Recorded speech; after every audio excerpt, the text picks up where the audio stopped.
So good afternoon, everyone. Welcome to the class on investment management. In the last class, we are discussing about mutual funds. In the mutual funds, we talked about three important ratios. Whenever we talk about the risk analysis in the mutual fund, the first ratio we talked about was Sharpe ratio. So when we talk about Sharpe ratio, what is Sharpe ratio? Sharpe ratio is basically excess return on your portfolio. So excess return on your portfolio is nothing but a return on portfolio minus risk-free rate of return divided by the standard deviation of the portfolio. So whenever we talk about standard deviation of the portfolio, here actually standard deviation basically here is measuring the unsystematic risk on the portfolio. Then when we talk about the next ratio was trainer ratio. So when we talk about trainer ratio is the return on your portfolio minus risk-free rate of return divided by the beta of the portfolio. This is basically trainer ratio. And the third ratio which we need to talk about, third is not actually ratio. So it is a mathematical parameter called alpha. Alpha means the scenario in which a portfolio generate a return better than the CAPM return. So basically it is a return on portfolio minus CAPM return. That is the objective of every fund manager to create a portfolio uh, which is better than the which can outshine the market. So 2008 crisis also, when 2007-8 when US subprime crisis, the leverage crisis when it came. So at that time, there were many fund managers. They have generated a return which was much more better than the market. Okay, so here you should know the terms, like when here there's a term called mutual fund, then there's a term called hedge fund, then there's a term called hedge fund. So you should know the difference between mutual fund and hedge fund. So hedge fund is the concept which is more famous in developed economy like US and European countries. Hedge fund is banned in India. So hedge fund don't works in India. When you talk about hedge fund, it don't work in India. So hedge fund do does not work on any regulation. When we talk about hedge fund does not works on any regulation. So like in India, we have SEBI. In India, we have SEBI, Securities and Exchange Board of India. In India, SEBI take care of all kind of stock market transactions. So every transaction which happens on the stock market is guided by SEBI. Like in US, there's a body called SEC, Securities and Exchange Commission.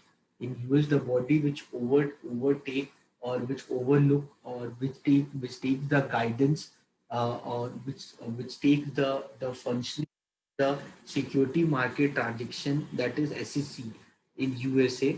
So hedge funds, so like SEC in USA is much of less. It's a regulatory body, but they do not much interfere in the securities market transactions. So that's why if you heard of the cases like when Lehman Brothers got bankrupt and all, if you see the scenario about how Lehman Brothers got bankrupt, you will get surprised by looking at the scenarios under which Lehman Brothers, which was 158-year-old bank in USA, Lehman Brothers, it was around 158-year-old bank in investment banking in USA, and that got bankrupt. So they don't get more into regulatory part as such. What in India it is being done.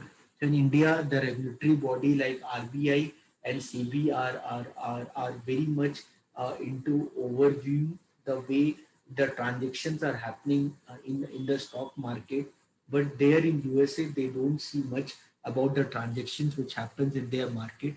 In USA, they have mutual fund. Along with mutual fund, they have a hedge funds. So basically, mutual funds, whenever you talk about mutual fund, everything is regulated, everything is transparent. So whenever you go to any website, in like either I go to Money Control or either I go to Value Research online or I go to any AMC website, either DSP, Merrill Lynch, or Reliance Mutual Fund. I can check into any website the details of the portfolio. If I'm investing my fund in any portfolio, I can check everything, anything and everything, like who is the fund manager. I can check where they're going to put my money, what is the risk involved in my investment, what is the overall risk in the return, what is the return they have given. Everything will be transparent and I can check everything. And if I'm satisfied, then only I will invest my money. So that much the way the mutual fund works in our country. There's a regulatory body along with SEBI. It's not a regulatory body, but it's a functioning body which take care of mutual fund, that is called MFI in India. So MFI stand for Association of Mutual Funds in India. So, but when we compare the mutual funds with hedge fund does not follow any regulation. They will never disclose the portfolio where they have done investment. They will give you guaranteed return. So when we talk about hedge funds, so they are more famous in USA, and they are basically for those individuals who are high net worth individuals who have lot of money with them, and they are looking for returns. So they are not interested where their money is being invested, but at the end of the day they just want return. So the hedge fund manager will invest their money in derivatives, will invest their monies in currency, will invest their money in art fund. So will do very risky investments also. So for the investors, all that doesn't matter. What they're looking for as an when they invest in hedge fund is the guaranteed return. So this hedge fund is not at all working in India. So as per the RBI regulations, our hedge funds are not allowed to operate in India. But yeah, hedge funds are very famous in foreign countries. So you can read about hedge fund. And hedge fund is an investment fund that trade in relatively liquid assets, and it is able to make extensive use of complex trading, portfolio construction, and risk management techniques to improve the performance, such as short selling, leverage, and derivatives. So hedge funds, the, the fund managers of the hedge fund, they get into complex transactions which can be risky. At the same time, it can provide them very good return. So for them, they don't mind getting into short selling or taking too much leverage or taking transactions on derivatives. Short selling basically means you sell first and buy later on. So already I believe I explained you this term called short selling.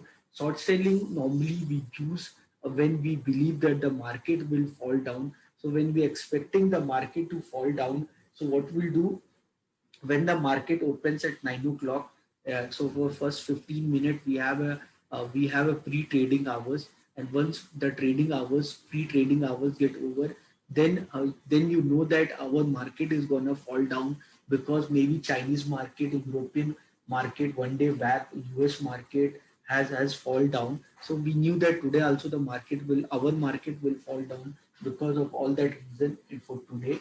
So what we'll do when we know that the market will fall down, we'll try to sell first and then we later on will try to buy it. So that strategy is called short selling. So I hope you have seen the web series called The Scam, which is getting very famous. So it's coming on Sony Live where they're talking about Harshad Mehta's scam. So Harshad Mehta was a guy who believed on bullishness. He pump and dump strategy. Harshad Mehta was applying pump and dump strategy where he used to figure out the undervalued stocks, and then he used to pump lot of money on those stocks, making the stocks to go up, the price to go up like anything.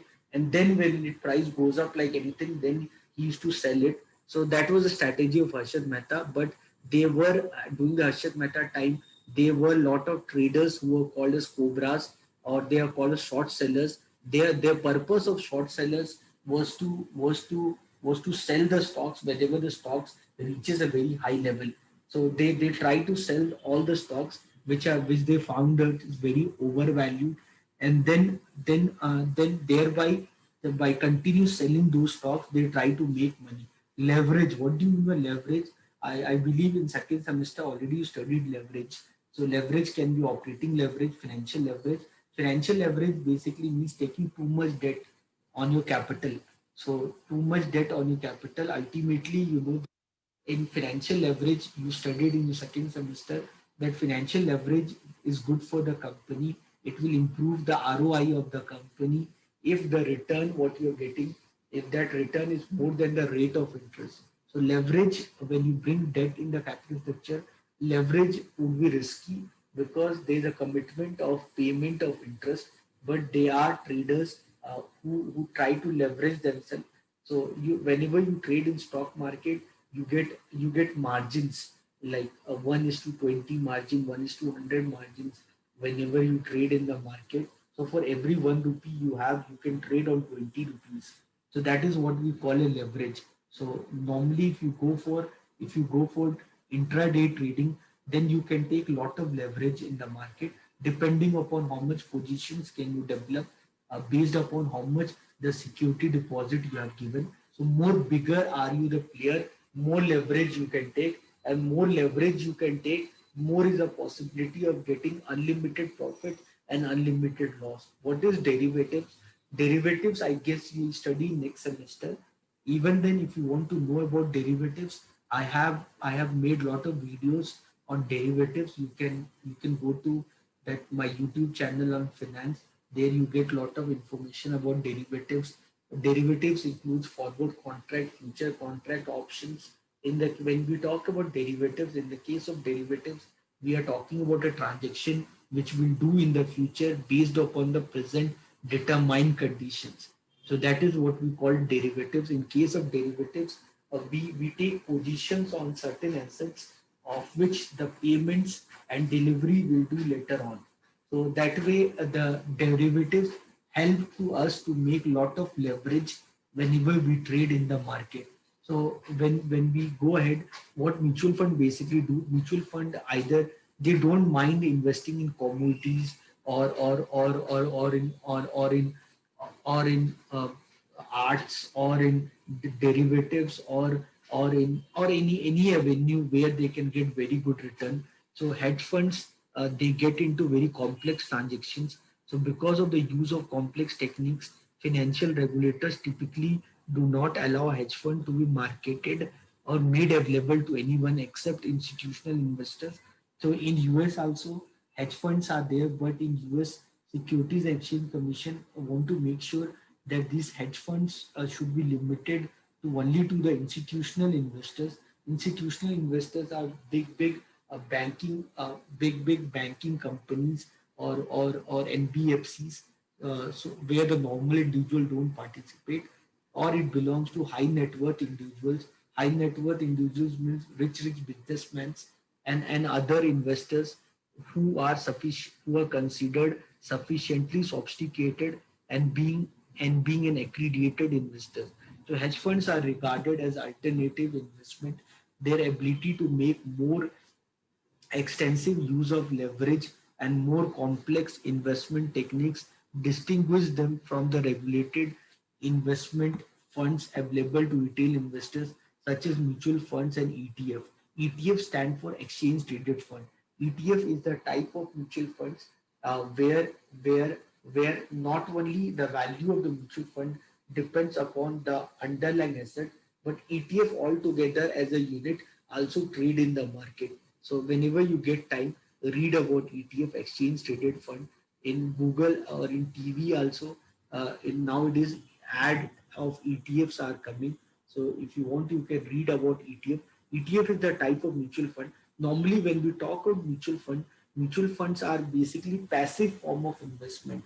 So where the value of one unit of mutual fund depends upon altogether the movement of the underlying assets. So the underlying assets which are there under mutual funds, so the stocks where the money is being put, the way they go ups and down, altogether that will determine the NAV of the mutual fund. But imagine if I allow a mutual fund to trade in the market. So if I allow a mutual fund to trade in the market, then the NAV of the mutual fund is not dependent on the underlying assets, the way they will perform in the market. Along with that, the NAV of the mutual fund will also depends upon demand and supply. So that demand and supply will bring extra value to the value what the fund got because of performance of the individual assets. So that is called as ETF, exchange traded fund. So in so you'll get lot of ads on ETF. If you get time, read about ETF. So basically, when you talk about hedge funds in exam and all, you may get a question between mutual like what is mutual fund, what is hedge funds, how they are different. So hedge fund difference between mutual funds and hedge funds. If you get time, you can read about them. So difference between mutual funds and hedge funds. So you can read about them.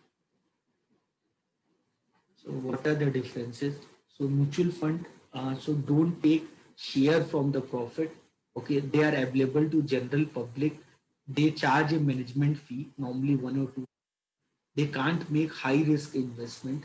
Okay, they tend to perform worse than hedge funds. So while hedge funds, when you talk about hedge funds, they take 20% performance fee. So hedge funds, as already I told you, hedge funds go for aggressive investment strategy where the hedge funds never disclose their portfolio to the investors, where they are doing investment, what forms of investment they are doing. Ultimately, they will give a profit. Ultimately, they will give return to the investors. They never disclose their portfolios to the investor. Mutual funds companies never charge extra money on the returns or the profit what they'll generate, but hedge fund companies take 20% of the profit. So whatever the profit they will generate at the end of the day, uh, 20% of that they will take upfront. So from your profit, you will end up in getting only 80%. While mutual funds are available to general public, but hedge funds are not available to the general public, or only the high net worth individuals or institutional investors only participate in hedge funds. Okay, so then they go for high risk investment hedge funds. Mutual funds, whatever the risk and all they take before only they have disclosed to their investors that where all avenues they are going to invest their money for the investors. But hedge funds don't do all that. Okay, so that's why because the hedge funds try to take more risk, so they end up in getting more return for their individuals. But again, they go for very risky. So you never know what can happen in hedge funds. So hedge funds are only available for the sophisticated and high net worth individuals, which are called the accredited investors. Normally, these are the investors who have net of more than $1 million, okay, or an annual income of more than $2 lakh maintained in previous 2 years. So this is for these people only can invest in hedge funds. Okay, so the hedge funds are free to trade anything they like, whatever they want, they'll invest. Either it is stock or derivatives or land or real estate or bitcoins or public securities, life insurance, lottery ticket.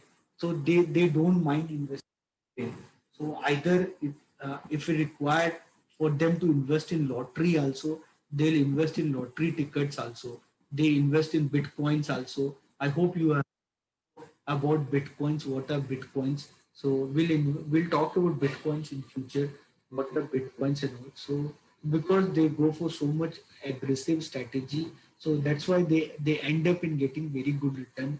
And what are the profit they'll get? 20% of the profit upfront they will take from the investors. Mutual funds are regulated, but hedge funds are not regulated. Okay, so that's why hedge funds are not allowed in India. So tradings on hedge funds are not at all possible in India whenever you see hedge fund. So basically, whenever as an investor, whenever you go for investments in mutual funds, there are few parameters which you can look into them. So when either you talk about Sharpe ratio or either you talk about trainer ratio, they basically they're talking about the relation between return and risk. So either you talk about Sharpe ratio or trainer ratio, they're talking about the relation between risk and return.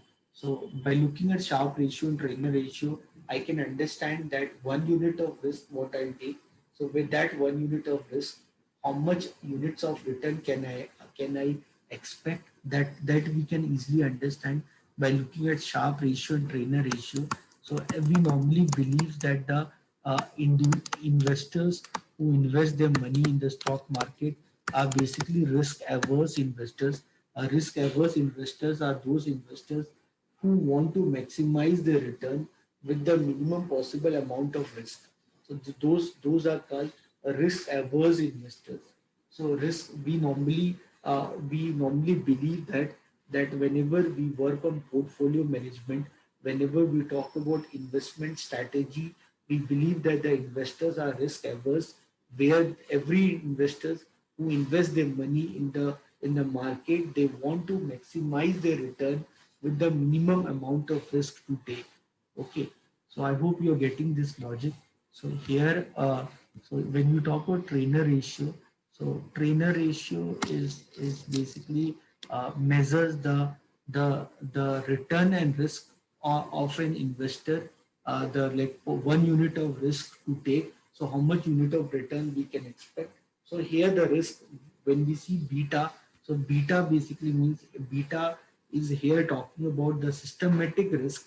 Okay, and this beta, I hope you remember when we talk of beta, when we talk about beta, so beta formula of beta is the what is the formula of beta? If I ask you what is the beta of stock, that is the correlation coefficient. So beta formula, I hope you remember. Already I have done numericals on beta in past.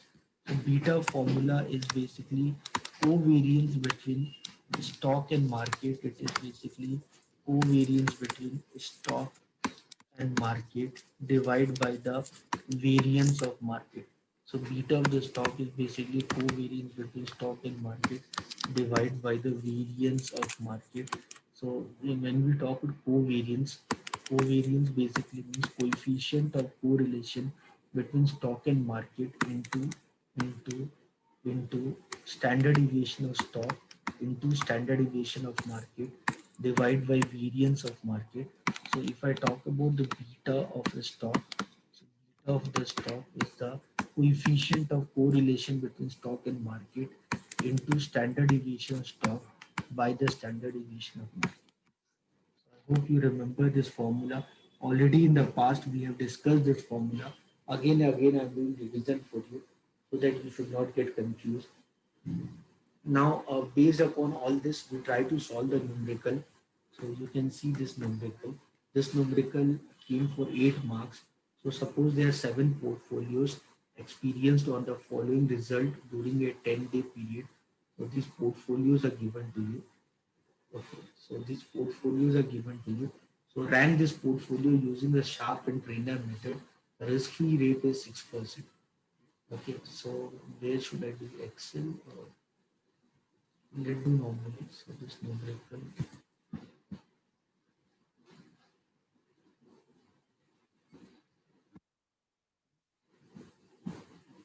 Remember this formula which I wrote.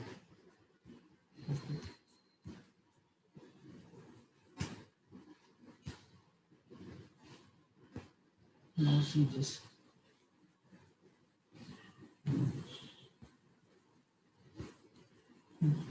Suppose these portfolios are given. So I need Sharpe and Trainer. So first thing what I'll do, I'll write this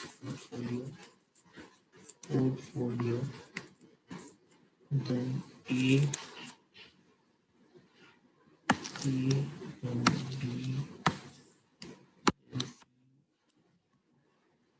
D, then E. How many G are there? G,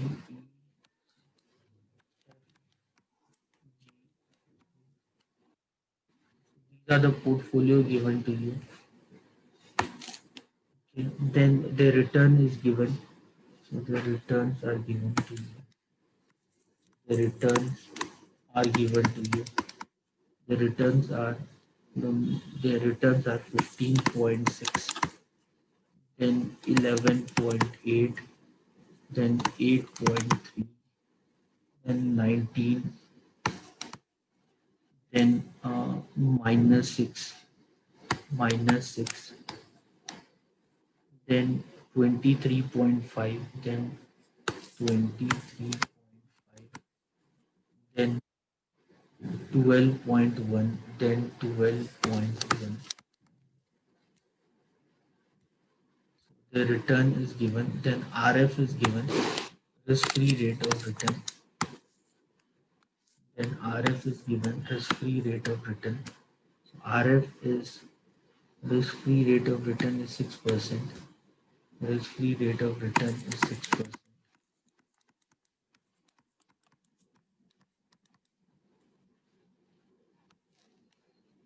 So this I'll find return on portfolio minus RF. So 15.6 minus 6. So you can find this. So that is 9.6. So then 11.8 minus 6. So this is 5.8. Then 8.3 minus 6. This is 2.3. Then 19 minus 6. That is 13.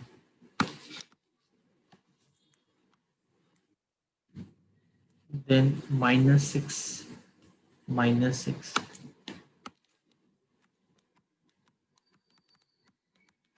All are in percent. This is minus 12. Then this is 17.6. So 17, 23, then 12.1 minus 6. So you got this. So you got RF, RP minus RF.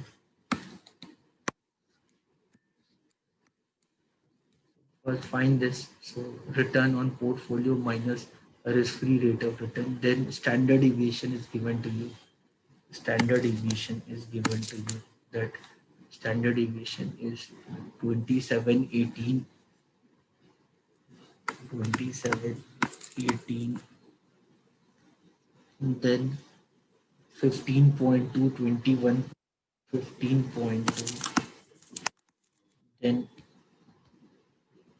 21.2, 21.2, then 4, 19.3, 4, 19.3, then 8.2, 12, 8.2, 8.2. So now once you get this value, now once I got this value, so what I can do, I can find the Sharpe ratio. What is the Sharpe ratio? I can find the Sharpe ratio. What is the Sharpe ratio? Sharpe ratio is basically return on portfolio minus risk-free rate of return divided by standard deviation. So that is basically 9.6 divided by 27. So then this would be 5.8 divided by 18. This is basically 2.3 divided by 15.2.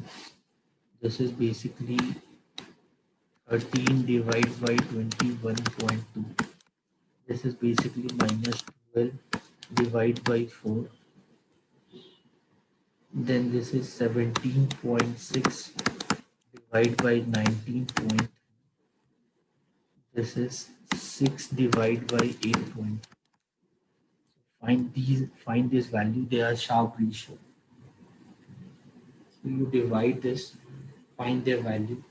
9.6, 9.6 divided by 27, that is 0.35. So then it is 5.8 divided by 18, that is 0.32. Then it 2.3 divided by 15.2, it is 0.15. Then 13 divided by 21.2, 0.613. This is minus 3. Then this is 17.6 divided by 19.3, 0.9, 0.92, 6 divided by 8.2, 6 divided by 8.2, 0.73.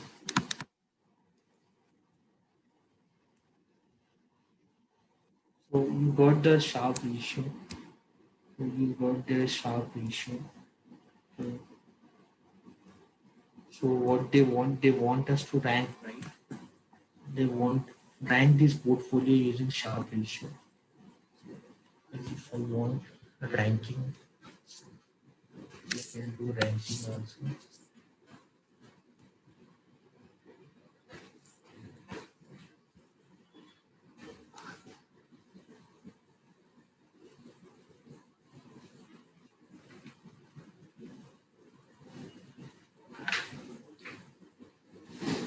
If they want ranking, we can do ranking also.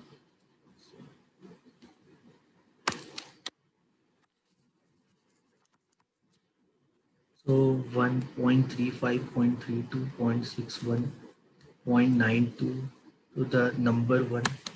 This is the rank one. This is rank 1.92. Then this is rank 2. Okay. Then this is rank 3.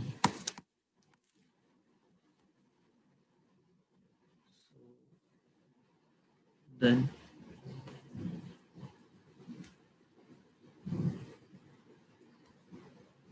then this is rank 4. Then this is rank 5. Then this is rank 6. This is rank 7. So we'll give them rank. So once we are done with the rank, now we need to find the trainer ratio. So we did the Sharp ratio calculation. Now trainer ratio, for trainer ratio we need the beta. Now for the trainer ratio we need the beta.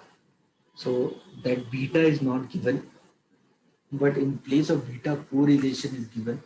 In place of beta correlation is given. So correlation between stock and the market, correlation is given.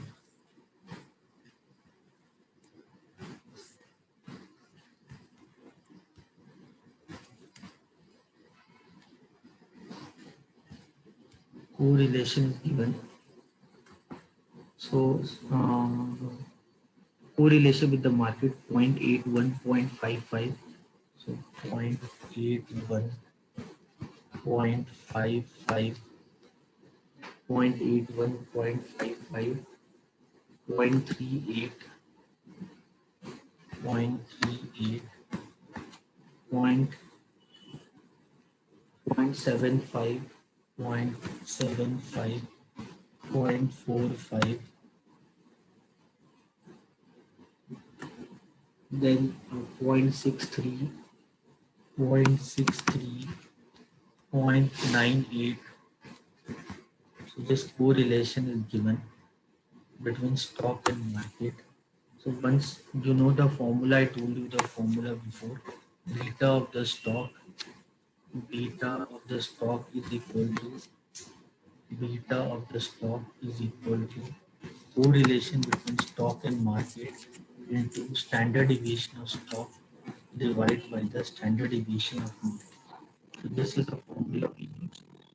So we got standard deviation stock also we know. So the standard deviation stock also we know. Now what is the standard deviation of market? Standard deviation market is given 12. So the standard deviation of market is given 12. The standard deviation of market is given 12 that you can see from the table. So the market standard deviation you can see from the. So once so that you'll get, now I can find the beta of the stock, beta of the stock. So R is 0.81, R is point R is 0.81, R is point R is 0.81 into standard deviation of stock into standard deviation of stock, that is 27, divided by the standard deviation of market, that is market standard deviation 12. Solve this. So then this R is 0.55 into standard deviation of stock, that is 18 divided by 12. Then this is the third one, 15.2, 0.38 into 15.2 divided by 2. Then this is 0.75 into 0.75. 0.75 into standard deviation 21.2 divided by 2. Then it is 0.45 into standard deviation 0.45. Then it is 4. It is 4 divided by 2. Then it is 0.63 into standard deviation 19.3. 19.3 divided by 12. Then this is 0.98 into standard deviation 8.2. 8.2 divided by 2. So with this, we'll find the beta of the stock. So beta of the stock, then find this 0.81, 0.81 into 0.81 into 27 divide by 2. 1.8, 1.8225. So then 0.55 into 0.55 into 18 divided by 2. So this is 0.825, 0.825. Then 0.38 into 15.2 divided by 12. 0.48, 0.4. This is 0.75. 0.75 into 21.2 divided by 12. 1.325, 1.325.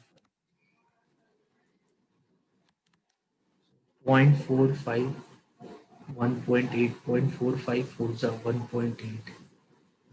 1.8 divided by 12 is 0.15.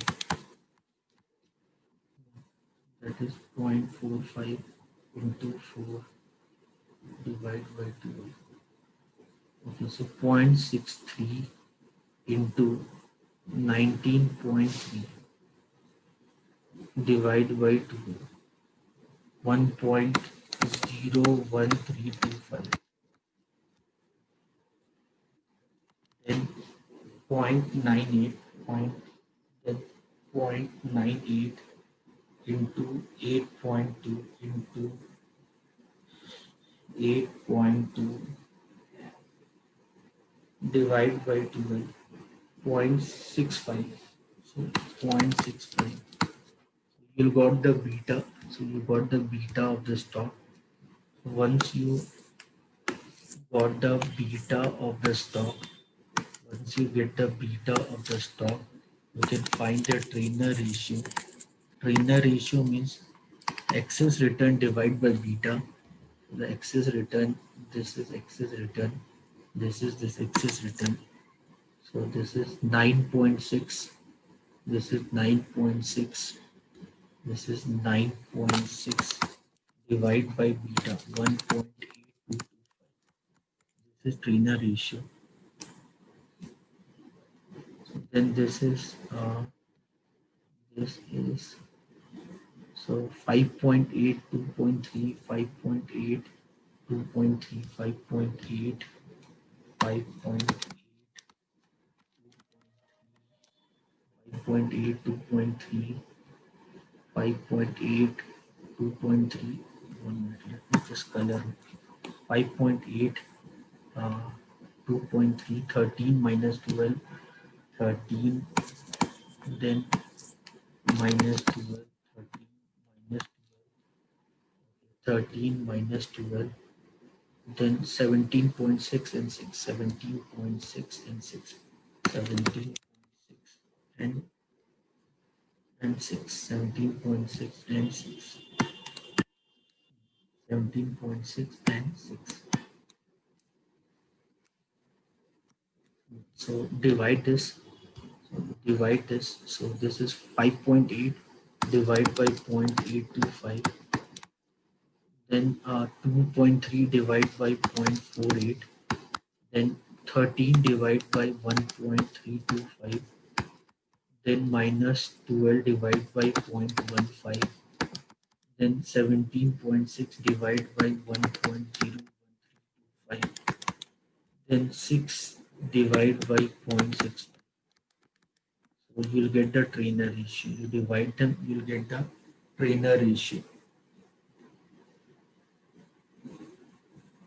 So this is 9.6 divided by 1.8225.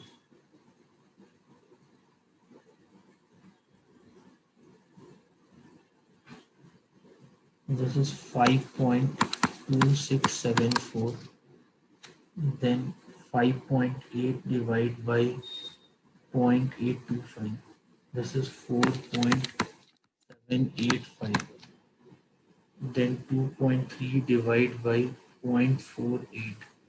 That is 4.7917. Then 13 divided by 1.325. That is 9.811. Then minus 12. Then minus 12 divided by 0.15 minus 80. Then 17.6 divided by 1.01325. 17.3698. Then 6 divided by 0.65. That is 9.2. Once you get this value, you can rank them.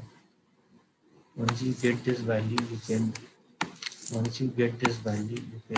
rank them.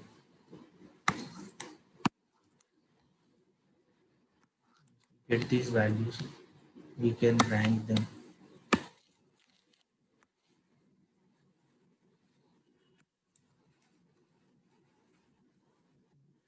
Can rank them. 1 minute. That is not. You can rank them. Rank them.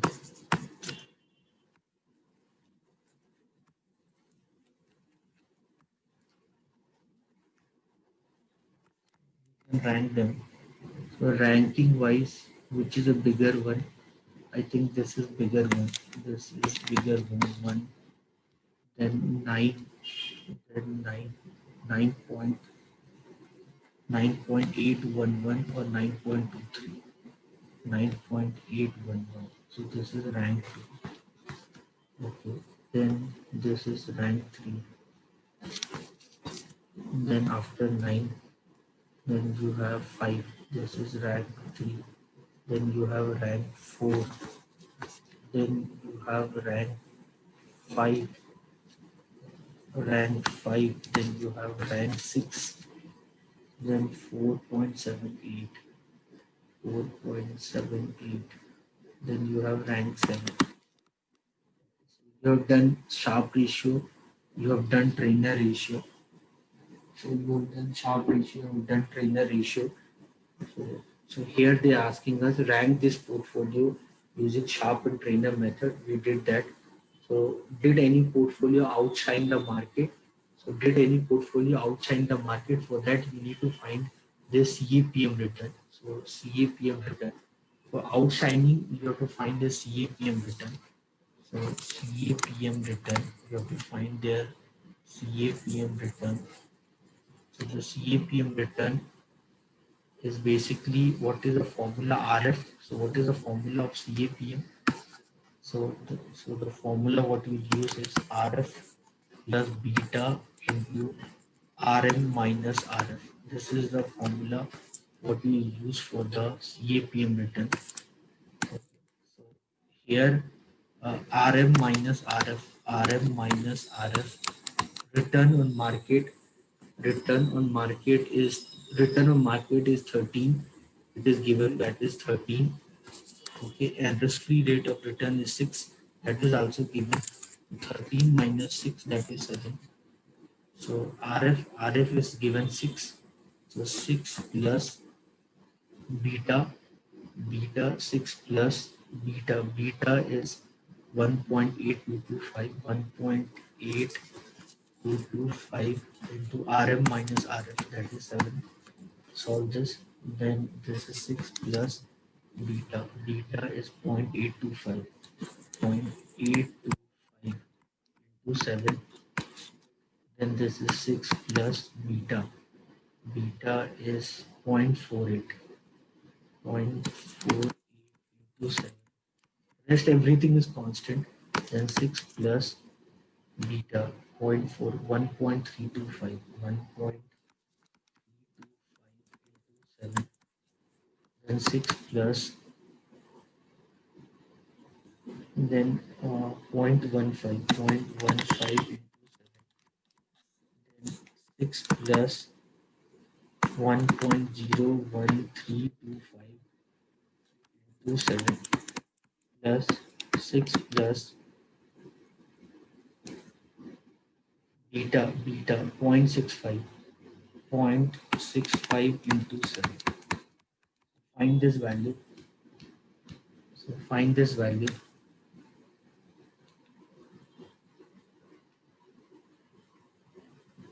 1.8225 into 7. So 12 plus 6, 18. 18.7575. Then this is 0.825 into 7. 5.775 plus 6, 11.775. Then 0.48 into 48 into 7. 3.36, 9.36.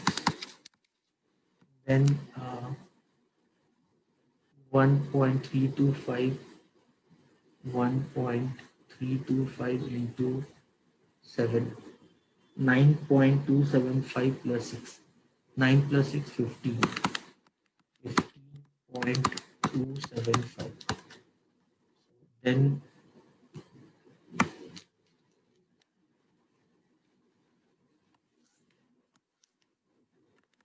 then 15 into 7, then it is 7.05.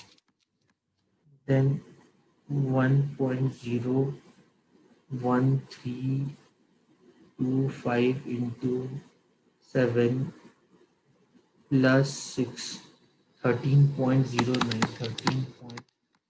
13.09275. Then 0.65 into 7 plus 6, 10.55, 10.55. So you got the return. These are the CAPM return. Means according to the efficient market hypothesis proposed by Eugene Fema, you can never beat the market. So this is the CAPM return. So so now you'll find the alpha. So now you just need to find the alpha.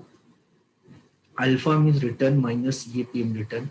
So if the if alpha is positive means they'll outside the market. Okay, that is a common thing. So the return here is 15.6. Here the return, this is 18.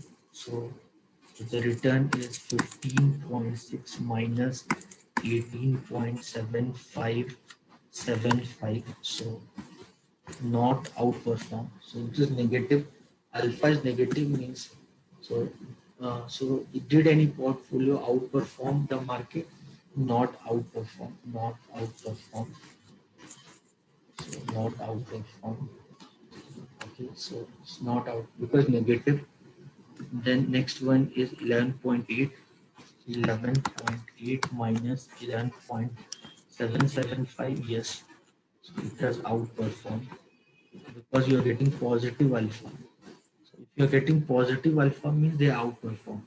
Then then then 8.3, 8.3 minus 9.36.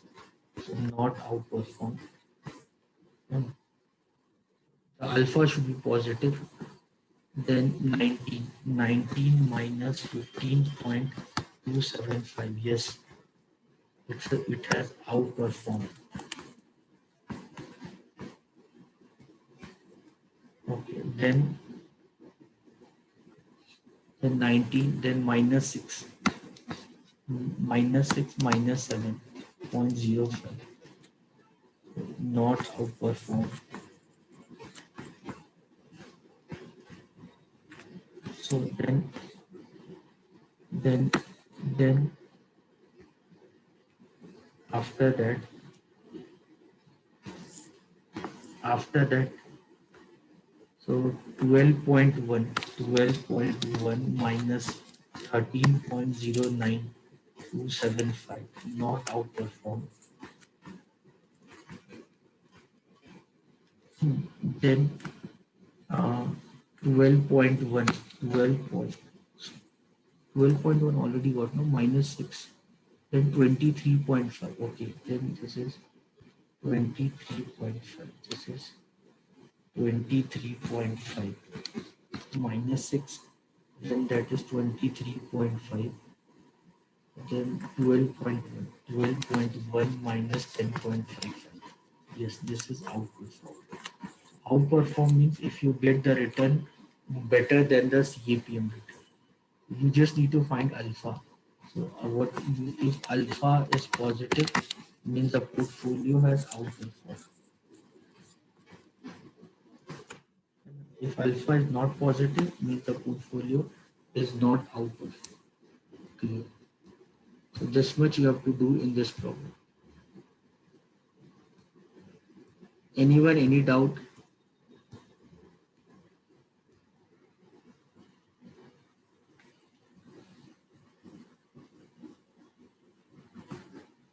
Anyone, anyone have any doubt?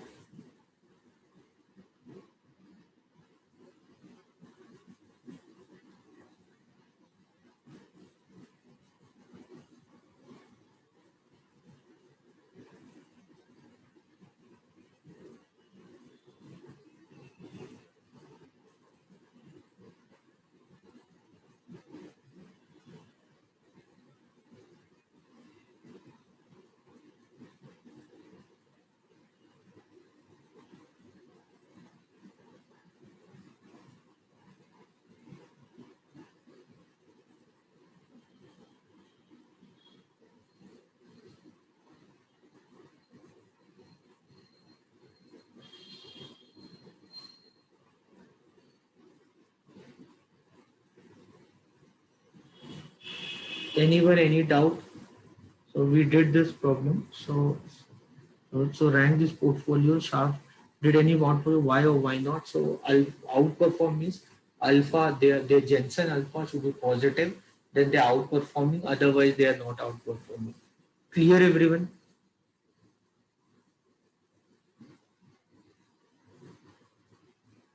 Okay, so I'll take attendance. Anyone have any doubt, please ask me.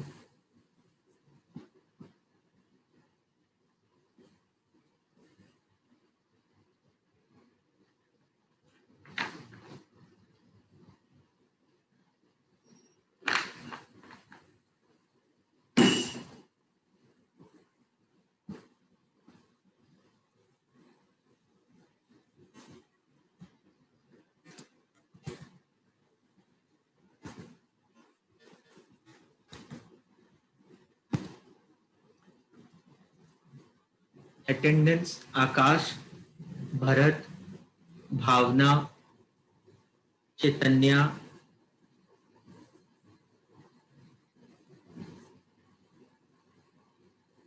Okay, Bhavna is there.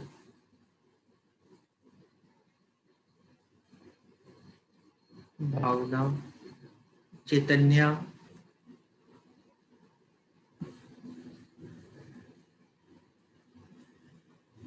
Bhavna, Chaitanya is there.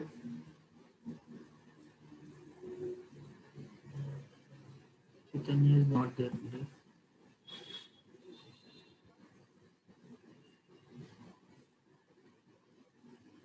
Divya, Gitanjali, Divya, Gitanjali,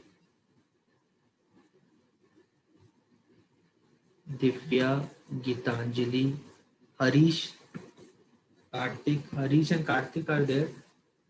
Harish is there. Karthik is there. Harish is there. Karthik. Karthik is not there. Harish is there. Karthik is not there. Then Prajwal, Prajwal, Prakriti, Priyanka,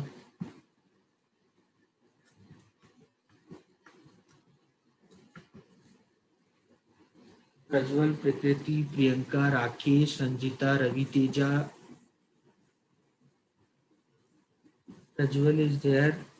Prakriti, Priyanka. Prajwal is there. Prakriti is there. Priyanka is there. Ravi Teja is there. Ranjita is there. Sanjay is there. Sanjay. Ravi Teja is there. Rakesh is not there. Rakesh is not there. Rakesh is not there. Then Sanjay is there. Shakib is not there. Shalini is there. Suraj is there. Virendra is there. Yogeshwari is there. Vidya is there. Vidya is not there. Okay. Anyone? Anyone? Attendance?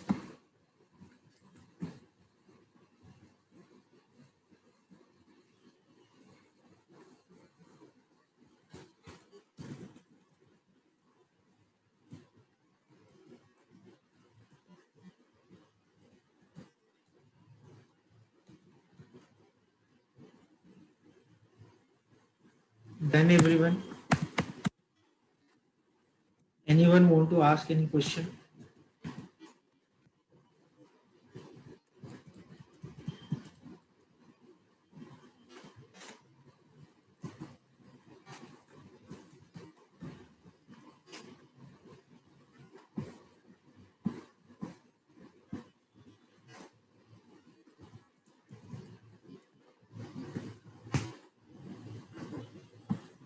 Anyone want to ask any question? So can we wind up the class then?